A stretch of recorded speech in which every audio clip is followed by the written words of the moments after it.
Price the Lord, hallelujah. പ്രിയ സഹോദരങ്ങളെ, ഇന്നത്തെ ഒരു വാഗ്ദത്ത വചനമാണ് വിശുദ്ധ മത്തായി ശ്ലീഹ 18-ാമത്തെ അധ്യായം 19-ാമത്തെ തിരുവചനം. വചനം പറയാണ്, ഭൂമിയിൽ നിങ്ങളിൽ 2 പേർ പറയാണ് യോജിച്ച് ചോദിക്കുന്ന ഏത് കാര്യവും എൻ്റെ സ്വർഗസ്ഥനായ പിതാവ് നിറവേറ്റി തരും.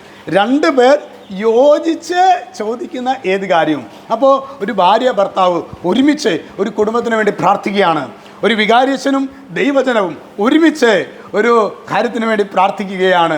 2 കൂടപ്പിറപ്പുകൾ ഒരുമിച്ച് ഒരു കാര്യത്തിന് വേണ്ടി പ്രാർത്ഥിക്കുകയാണ്. അതായത് യോജിച്ച് ചോദിക്കുന്ന ഏത് കാര്യവും. പ്രിയ സഹോദരങ്ങളെ, നമ്മുടെ വിഷയം എന്താണെന്നറിയാവോ? ഭാര്യ ഭയങ്കര പ്രാർത്ഥനക്കാരിയാണ്, ഭർത്താവും ഭയങ്കര പ്രാർത്ഥനക്കാരിയാണ്. പക്ഷെ ഇവർ ഒരുമിക്കില്ല. അല്ലെങ്കിൽ ഇടവകയിലെ വിവിധങ്ങളായ ഗ്രൂപ്പുകളാണ്, എന്നിട്ട് ഒരുമിച്ച് ബലിയർപ്പിച്ച് പ്രാർത്ഥിക്കുന്നുണ്ട്, പക്ഷെ പ്രാർത്ഥന കേൾക്കപ്പെടുന്നില്ല. ഇന്ന് അനേകർ പറയുന്നൊരു സങ്കടമാണ്, ഞങ്ങൾ ഒരുപാട് പ്രാർത്ഥിക്കുന്നുണ്ട് അച്ഛാ, ഞാൻ ഒരുപാട് പ്രാർത്ഥിക്കുന്നുണ്ട്, എന്താ എൻ്റെ കാര്യം നടക്കാത്തത്?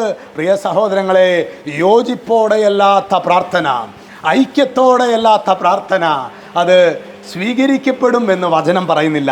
എന്നാൽ വചനം എന്താണ് പറയുന്നത്?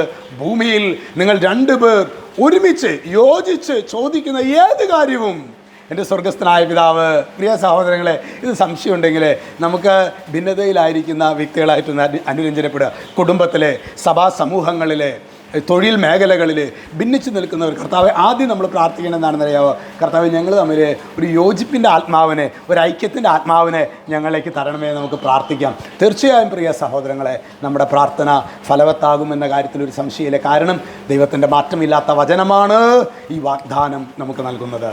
രക്ഷിതാവായ യേശു ക്രിസ്തുവിൻ്റെ നാമത്തിൽ അനുഗ്രഹിക്കുന്നു, ഇപ്പോഴും എപ്പോഴും എന്നേക്കും. ആമേൻ.